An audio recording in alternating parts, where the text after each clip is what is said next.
नमस्कार दोस्तों, आप देख रहे हैं न्यूज़ 24 भारतवर्ष। आज हम एक ऐसे मुद्दे को लेकर आप लोगों के सामने आए हैं। पंचकुला में हमारी मातृशक्ति, जिन्हें हम आशा वर्कर भी कहते हैं, पिछले 70 दिन से रोड के ऊपर बैठी हैं। आइए बात करते हैं इनकी क्या समस्या है और सरकार से क्या मांग है। आइए बात करते हैं। मैम नमस्कार। नमस्कार सर। मैम सबसे पहले आप दर्शकों को अपना नाम बताइए। सर मेरा नाम सुमन है, मैं पंचकुला की जिला प्रधान बोल रही हूँ और स्टेट कमेटी की मैं सदस्य भी हूँ।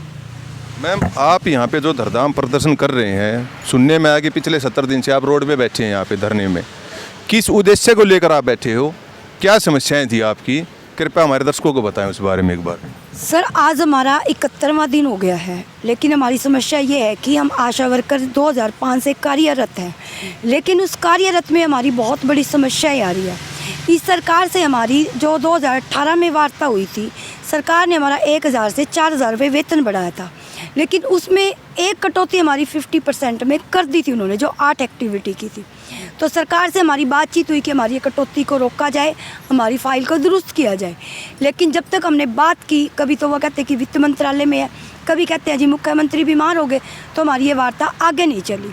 लेकिन सरकार, आपका कहने का तात्पर्य ये है, जो आपने अपनी तरफ से शिकायत या मान पत्र सरकार को दिया था, वो फाइल आपकी बीच में ही अटकी हुई है, अब तक उस पर कोई कार्रवाई हुई नहीं? कोई भी कार्रवाई नहीं हुई।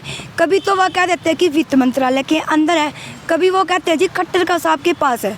मतलब हमें पता नहीं लगा, हमारे को गुमराह किया जा रहा है इस चीज़ के लिए। और दूसरा हमारा ये था कि जो हमारा 4000 रुपये हमें फ़िक्स मिलता है, लेकिन फ़िक्स के अंदर हमारे से काम लिया जा रहा है ऑनलाइन का, ऑफलाइन का। और बात करें ऑनलाइन काम की, वो कैसे लिया जाता है? ऑनलाइन सर हमारे पास एक तो डाटा का जो हमें कलेक्ट करना होता है, वो रजिस्टरों में भरना होता है, गांव से डाटा कलेक्ट करके लेके आना होता है, फिर हम रजिस्टर मेंटेन करते हैं, फिर हमें कहा जाता है कि आपको फ़ोन दिए गए हैं सरकारी, आप उसमें अपडेट कीजिए। लेकिन जो ये काम है, ये डाटा ऑपरेटर का काम है, क्योंकि इसमें आशा वर्कर जो लगी हुई है वो 10वीं पास लगी हुई है, सारी सक्षम नहीं है इसमें करने के लिए। दूसरा डाटा ऑपरेटर इनके पास है तो वो काम करें। तो हमारी एक से बड़ी मांग यही है कि 4000 रुपये में हम कोई भी काम ऐसा नहीं करेंगे। और हमारे पास 60 तरह के ऐसे काम हैं जो हमें बिना मानदेय के हमसे लिए जा रहे हैं। आपका कहने का तात्पर्य ये है कि भाई जो आप लोगों को 4000 रुपये सैलरी दी जा रही है, उसके एवज में आपसे काम बहुत ज़्यादा लिया जा रहा है। बहुत, मैं आपको भाई साहब गिनवा नहीं सकती कि हमारे इतने काम हैं।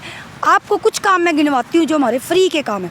आयुष्मान का काम है, निरोगी ओपीडी का काम है, दिव्यांगों की लिस्ट बनानी है, कैंसर पेशेंटों की लिस्ट बनानी है, विधवाओं की लिस्ट बनानी है, बच्चों को घर घर जाके आयरन सिरप पिलाना है, बच्चों को घर घर जाके आयरन की गोली बांटनी है, बच्चों को अल्बेंडाजोल की गोली बांटनी है, ओरेस के पैकेट बांटने हैं।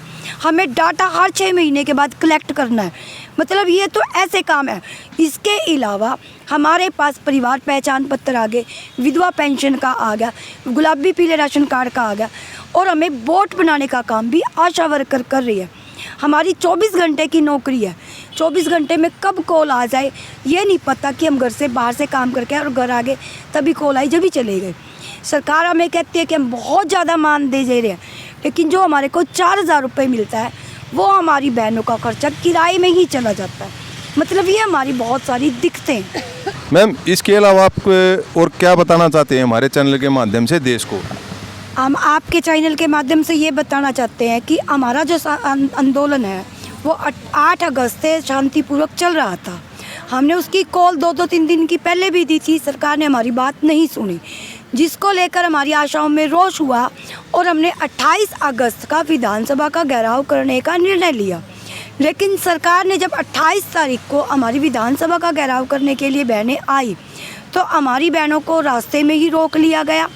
और 27 अगस्त को ही जितने भी प्रदेश के जिला प्रधान थे उनके घरों में आशा वर्करों को पुलिस द्वारा भेजा गया।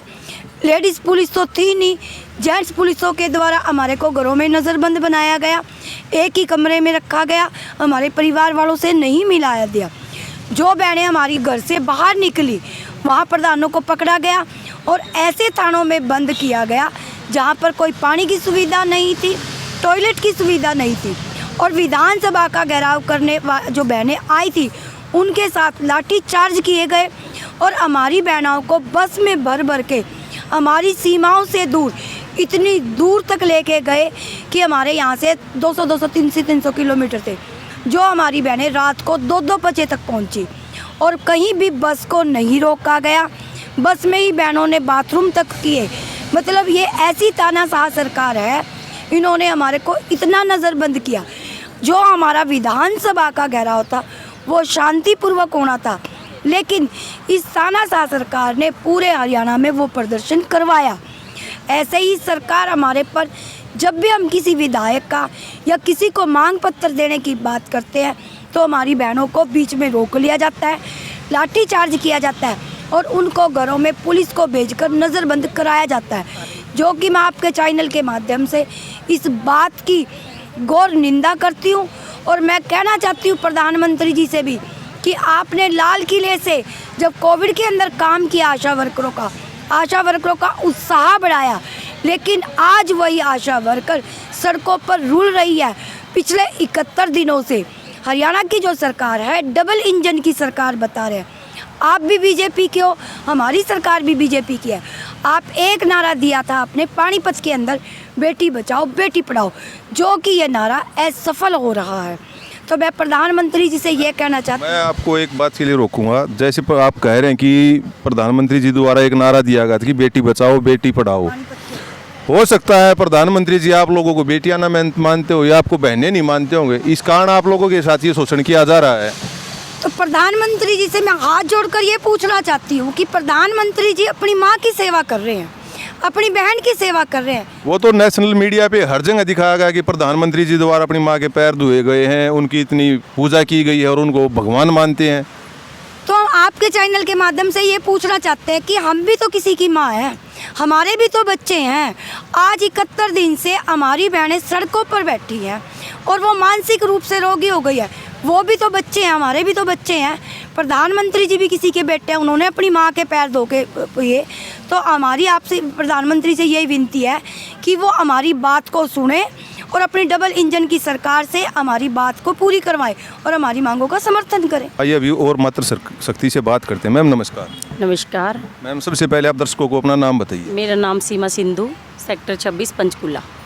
मैम जो इस समस्या को लेकर आप लोग यहाँ बैठे हुए हैं, इस चीज़ को लेकर आपने कभी किसी बड़े मंत्री जो हमारे हरियाणा सरकार के मंत्री हैं या हमारे जो देश के प्रधानमंत्री जी हैं उनसे भी उन तक भी आप लोगों ने अपनी आवाज़ पहुँचाई या नहीं पहुँचाई आज तक? जी, मेरा ये है कि मानना कि भाई मेरे ख्याल में तो हमारा हरियाणा का कोई भी मंत्री नहीं रह गया होगा हमारी बात से वंचित, क्योंकि हम सबको अपने जो है मांग पत्र दे चुके हैं। और जब भी हम प्रोटेस्ट करते हैं तो हमारी लड़कियों को गिरफ्तार कर लिया जाता है। अभी जब हरियाणा से हम अपनी मांग मानते हैं तो वो बोलते हैं केंद्र सरकार की स्कीम है। फिर हम केंद्र कहने का तात्पर्य ये है कि भी जो आपकी फाइल है वो आप उसके विषय को लेकर आप हरियाणा सरकार से जब आप लोगों ने बात की तो उन्होंने बोला कि ये काम जो है केंद्र सरकार का है और इस फाइल को केंद्र सरकार देखेगी। उसके बाद क्या हुआ? हाँ जी, फिर हम केंद्र सरकार फिर हम मिले जो हमारे गृह मंत्री हैं अमित शाह, जिनको बोलते हैं कि बीजेपी के सारी जो अध्यक्षता उन्हीं के हाथ में है। तो अमित शाह जी से जब रोहतक में आए थे तो सिर्फ हमारी लड़कियों का शांतिपूर्ण धरना रहा 70 दिन से। तो उस दिन सिर्फ मांग पत्र ही देना था कि भाई सर हम परेशान हो चुके हैं और हमारी बात को कोई नहीं सुन रहा, आप केंद्र से मंत्री हैं तो आपसे हम सुनाए। तो लड़कियों को गिरफ्तार कर लिया। वहीं इतनी बुरी तरह गिरफ्तारी की है लड़कियों की कि जो वीडियो हैं हमारे पास, इतनी बुरी तरह घसीटते हुए, पुलिस वालों का बहुत ही गंदा व्यवहार था वहाँ पे। और वहाँ तक जो है अपना मांग पत्र देने जा रही लड़कियों को नहीं जाने दिया वहाँ उन जो गृह मंत्री के पास तक, बीच में ही उनको रोक लिया गया। रात को 9 बजे तक उनको जो है सुनारिया जेल में रखा गया और रात को 9 बजे जब और जगह प्रोटेस्ट चले हैं तब उन लड़कियों को छोड़ा गया है। आपका कहने का तात्पर्य ये है कि जो यहाँ से आशा वर्कर अपनी बात रखने के लिए गृह मंत्री जी से मिलने गई थी, उनके साथ पुलिस द्वारा मारपीट की गई और उन्हें सुनारिया जेल में बंद किया गया। और उसके बाद जब पूरे हरियाणा में जगह जगह पे प्रोटेस्ट हुए उसके बाद उनको छोड़ा गया है। उसके बाद क्या हुआ मैम? केस तो उन लड़कियों पे लग चुके हैं, काफ़ी लड़कियों पे वहाँ भी केस फाइल हो चुका है। उसके बाद फिर सरकार ने हमें वार्ता का टाइम दिया था, जो हमारी वार्ता कल हुई थी। लेकिन हमारी सरकार से 70 दिन में 4 बार वार्ता हो चुकी है, लेकिन हम असफल हैं, निष्कर्ष कुछ नहीं निकला है। सरकार कल की भी जो वार्ता थी उसमें कोई निष्कर्ष निकला है? नहीं निकला। नहीं, अगर निष्कर्ष निकल जाता सरकार हर जब भी वार्ता होती है सरकार बोल देती है 1 हफ्ते का टाइम और चाहिए, कुछ बातों पे सहमति होगी और अभी बढ़नी बाकी है। ये नहीं पता सरकार से हमने मांग क्या लिया, हमने सिर्फ न्यूनतम वेतन मांगा है। एक अपना दाल रोटी का जो गुजारा करने के लिए एक परिवार 26,000 रुपये मांगे हैं। कोई इतनी बड़ी मांग नहीं मान ली कि सरकार को 2 महीने से सोचना पड़ रहा है कि भाई हम इसके बारे में सोचेंगे, अभी फिर सोचेंगे, लेकिन सरकार कुछ नहीं कर पा रही। सरकार असफल है, कोई हमारी मांगों के पक्ष में नहीं दिखती मुझे ये बीजेपी सरकार। जो सरकार ने जगह जगह ये आयुष्मान के पैम्पलेट आप लोगों ने देखे होंगे, हम भी उसका हमने काम किया, फ्री का काम था हमारे लिए तो वो आयुष्मान का। क्या आयुष्मान कार्ड के लिए जो आप बनवाने के लिए आप मेहनत कर रहे थे घर घर जाके, उसका भी सरकार ने आपको कोई वेतन या भुगतान कुछ नहीं किया? नहीं, सरकार ने हमारे को कोई वेतन नहीं दिया है, फ्री का काम था वो। और हम उस आयुष्मान के कार्ड की घोर निंदा करती हूँ, क्योंकि आयुष्मान का जो कार्ड ये सरकारी सुविधा क्यों नहीं करती सरकार, सरकारी हॉस्पिटलों में सुविधा क्यों नहीं करती, क्यों हमारे लोगों को प्राइवेट हॉस्पिटलाइज करवाते हैं? ये 5 लाख का बीमा, 5 लाख का बीमा, हम इसके खिलाफ है। ये तो आप बिल्कुल, आपकी तरफ से बिल्कुल सही बात बोली गई है। जब हमारे सरकारी अस्पताल में डॉक्टर हैं, सारी चीज़ें हैं, तो हमें प्राइवेट हॉस्पिटल किस लिए जाना? ये सबसे बड़ा सवाल जो आशा वर्कर द्वारा हमारे चैनल के माध्यम से सरकार से किया गया है। इसके लिए हम भी सरकार से आभारी रहेंगे कि इसका जवाब ज़रूर दिया जाए। आइए अभी और मातृशक्ति से बात करते हैं। मैम नमस्कार। नमस्कार सर। मैम सबसे पहले आप हमारे दर्शकों को अपना नाम बताइए। मैं कुसुमलता, सेक्टर 12A पंचकूला की आशा वर्कर हूँ सर। मैम जो आप लोगों द्वारा सरकार के सामने मांग रखी गई है, उसके बारे में आप हमारे चैनल के माध्यम से सरकार से क्या अपील करती हैं? सर मैं आपके चैनल के माध्यम से सरकार से ये कहना चाहती हूँ कि प्रधानमंत्री महोदय, जो कि मुझे याद है जहाँ तक कि भारत के शायद पहले प्रधानमंत्री होंगे जिन्होंने लाल किले से आशा वर्कर का नाम लिया, या मन की बात में उन्होंने हमारा जिक्र किया, हमारे काम की सराहना की, तो उसके लिए मैं उनकी आभारी हूँ। लेकिन सर जितना सम्मान आप हमारा कर रहे थे ना, कोविड के टाइम जब हम काम कर रहे थे, कि हमारे लिए ताली भी बजवाई, हमारे लिए थाली भी बजवा दी, फूल भी बरसा दिए सर। तो हाथ जोड़ के एक ही निवेदन है कि एक सम्मान और दे दो, कि हमें स्वास्थ्य कर्मचारी का दर्जा तो दे दें सर, और सिर्फ स्वास्थ्य कर्मचारी का दर्जा दे दें, और कम से कम हमारे थाली में 4 टाइम की इतनी रोटी डाल दें कि जो न्यूनतम समर्थन वेतन है हमारा, ज़्यादा नहीं मांग रहे, सिर्फ न्यूनतम समर्थन वेतन इतना तो हमें दे दें कि जिससे हमारे घर का गुजारा हो सके, इस लायक कर दें। बहुत सम्मान करते हैं आप महिलाओं का, नारी सशक्तिकरण पे आप बहुत बातें करते हैं सर, मैं आपकी बहुत इज्जत करती हूँ। मैम कई बार हमने देखा है मन की बात में भी, और कई तरह के जो नारे या प्रधानमंत्री जी द्वारा भाषण दिए जाते हैं, उसमें मातृशक्ति का हमेशा जिक्र किया जाता है, और उस चीज़ के हमेशा आभारी भी रहे हैं। तो आज आप लास्ट में और क्या बोलना चाहते हैं? सर बस इतना कहने चाहती हूँ कि सर कथनी और करनी में प्रधानमंत्री महोदय प्लीज़ अंतर मत रखिएगा।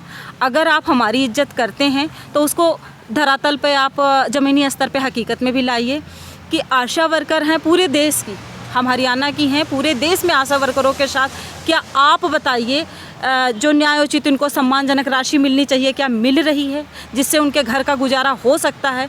नहीं कर सकते सर। हम 4,000 रुपये यहाँ मिलते हैं और जगह अलग अलग हैं, नहीं हो सकता। हमें एक कर्मचारी का दर्जा चाहिए। स्वयंसेवी कहने से ऐसे काम नहीं चलेगा सर, बहुत काम करते हैं हम, जड़ बना चुके हो आप हमें स्वास्थ्य विभाग की, हमें जड़ कहते हो, हमें रीढ़ की हड्डी कहते हो, तो प्लीज़ सर साबित कीजिए उसको कि हम जड़ हैं, रीढ़ की हड्डी हैं, तो हमें सिर्फ स्वास्थ्य विभाग के कर्मचारी का दर्जा दे दीजिए।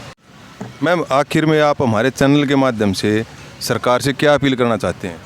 सर मैं आपके चैनल के माध्यम से राष्ट्रपति जी जो हमारी एक महिला हैं उनसे भी, और अपने प्रधानमंत्री जी, या जितने भी हमारे देश में प्रमुख नेतागण हैं, वरिष्ठ नेता हैं, उनसे एक ही अपील करना चाहूँगी कि महिलाओं की सम्मान में अगर आप कुछ करना चाहते हैं, आशा वर्करें जितनी भी हैं, हम एक महिलाएं हैं, बहुत निचली स्तर पे काम कर रही हैं, जहाँ पर शायद स्वास्थ्य विभाग का जिसको सबसे नीचा पायदान कहा जाता है, हम वहाँ काम कर रहे हैं।